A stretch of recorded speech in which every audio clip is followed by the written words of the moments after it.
All right, so here we are in the Motor Trend Tech Center, ready to start another week to Wheelin.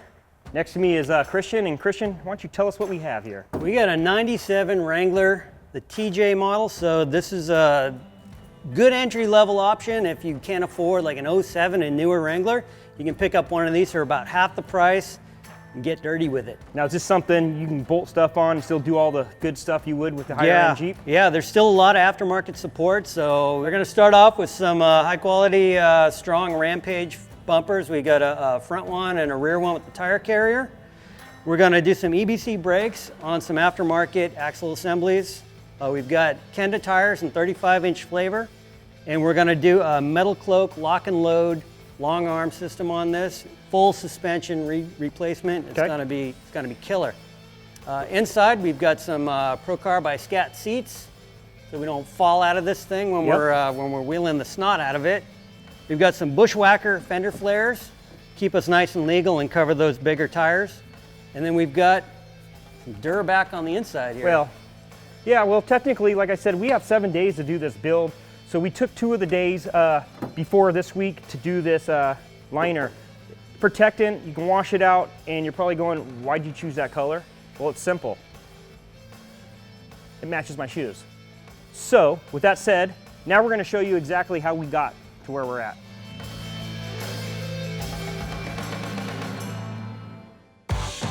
All right, guys, we're to apply our protective coating into the Jeep. First thing we gotta do is remove our seats, remove the carpet. Once we do all that, we're gonna scuff the floors, prep it, and start rolling. So let's get started.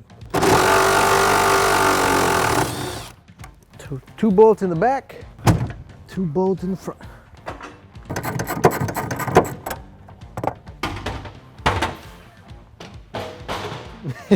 Oops. You want to remove anything obviously that's going to be in your way, like the jack and all your little handy tools.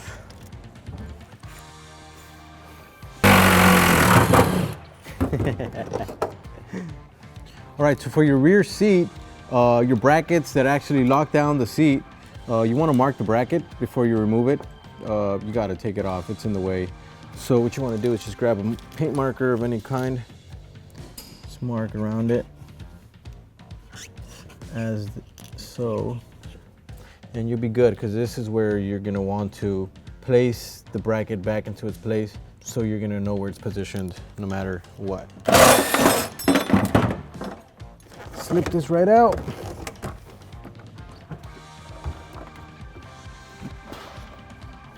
All right, now that everything's out of the Jeep, seats, center console, seat belts are out of the way, carpet's no longer here, we're gonna go to the bay door and blow all this out, because as you can see, it's pretty filthy in here after all the years of use. So I might find a lucky penny in here. All right, let's do it. What's up, guys? I just shrunk.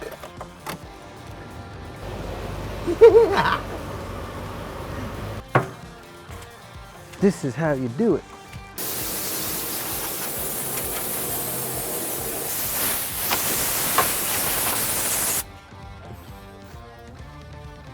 Take all this nasty.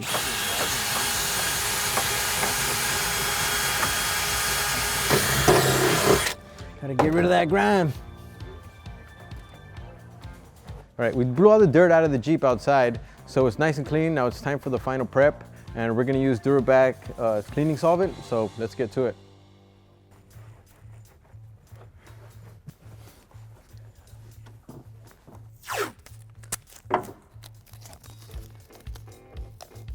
As you can see, I've masked off a couple things here in the Jeep, things we don't want the protective coating to go over. So now that that's all done, we're ready to roll on our Durabak polyurethane protective coating.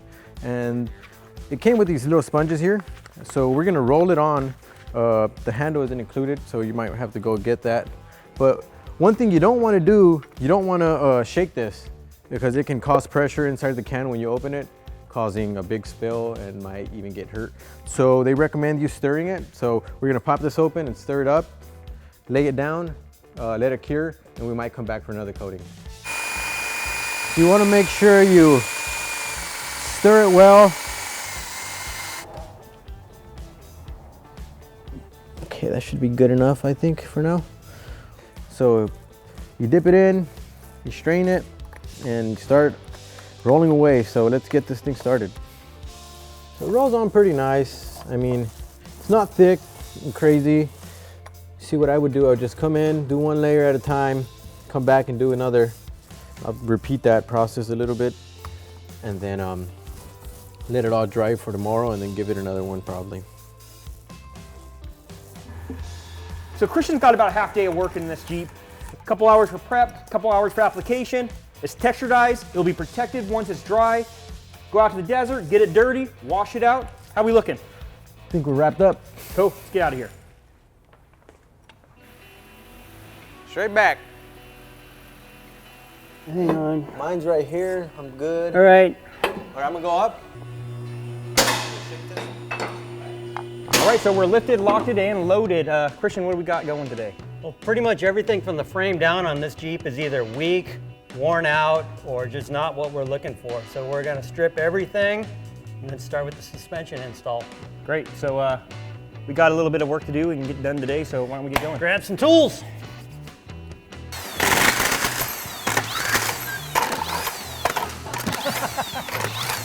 We're gonna be done in like an hour. That's NASCAR status right there. Are we using that sway bar? Sway bar we're probably gonna reuse, but the links, no. Okay, so we're gonna leave that off. Oh, we got another cotter there. Watch your ears. Good deal, man. Alrighty. Christian. Yep. Your whacking skills are far, far Subpar. compared to mine. Subpar. I would have scared that thing off there by now.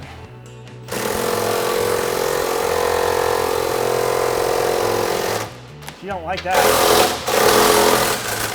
My pitman arm puller. Going? My pitman arm tool is a little worn out. Here.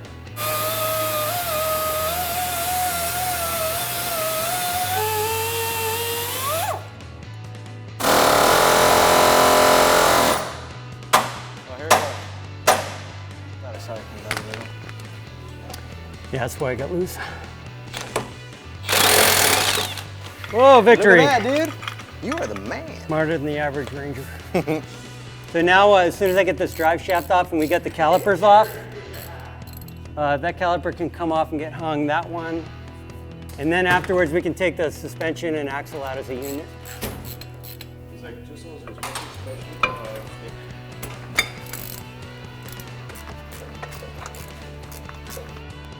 We got the nuts off our shock. We're disconnecting our sway bar.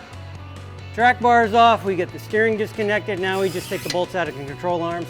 Who are you yelling at? I don't like this Jeep, so I'm speaking loudly so it knows who's in charge. You've dominated.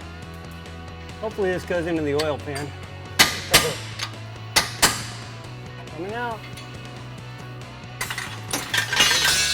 Ah, making noise, baby.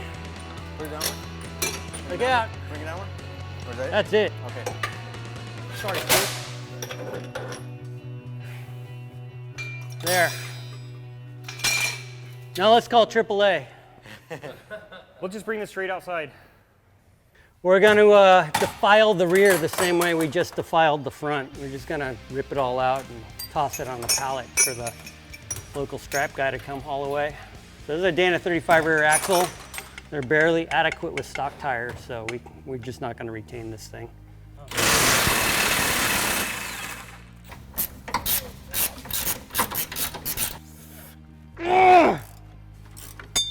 It does help if you scream. Christian, you have a guy coming here in a Mustang doing burnouts in the parking lot? No, let's go throw rocks at him. What the hell's wrong with this guy? It's probably one of our ag guys. He did those burnouts right there. He did do those little ones right there. I think Christian was talking to him. Might be the suspension guy. The suspension guy? Yeah. Just doing random burnouts? He's like, I called you 6 times. I didn't know where to go and I was trying to get your attention. I'm like, well, that worked.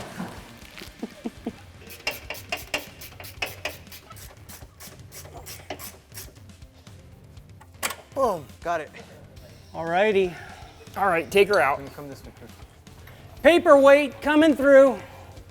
Go to your left. All right, so we're at that point where you got to start cutting stuff off the frame. So we're gonna whip out the old Miller plasma cutter. We're gonna take off the factory control arm mounts from the frame. Then we're gonna drop the belly pan. We're gonna crack open the T-case, install a short shaft kit, slip-yoke eliminator. Then we're gonna start getting the new MetalCloak cross member in. So you gotta take that little sensor doodad out. It's the Speedo drive gear. Okay. Yeah. So yeah, what we're doing here is we're going to take off the factory slip yoke, which the drive shaft goes on this and actually has a spline collar which rides back and forth. We're going to insert this into the transfer case. We're going to have a fixed yoke on the back of this, and it's called the slip-yoke eliminator kit. This one's made by Advanced Adapters, good quality stuff. Looks like a Been nice in the piece. game forever. So this is 32 spline, very beefy, much stronger, and it shortens the distance from here. So you get a longer rear drive shaft. So we're going to run a rear CV drive shaft on the back of this thing. Why is this a good idea to have a longer? When you have that short shaft and you lift your Jeep, the angles get steeper, and so you're maxing and binding the drive shafts, and you're also increasing the angularity, which increases vibration. So what you do is you put that fixed yoke here. You have a CV with 2 U-joints up here, and that cancels the elliptical paths, cancel each other. And then you run the drive shaft straight in line with the pinion. Okay. Start that one a little. Sorry. Good enough. All right. Cool. Look at that. Marky. All right. Start. All right, so we're wrapping up day one, and Christian pretty much did all the work. What'd you do Me today? into it. Well, we stripped out the old suspension, the old axles. We got the slip-yoke eliminator mounted into the T-case, and we have these MetalCloak brackets all set. We marked where we need to drill tomorrow.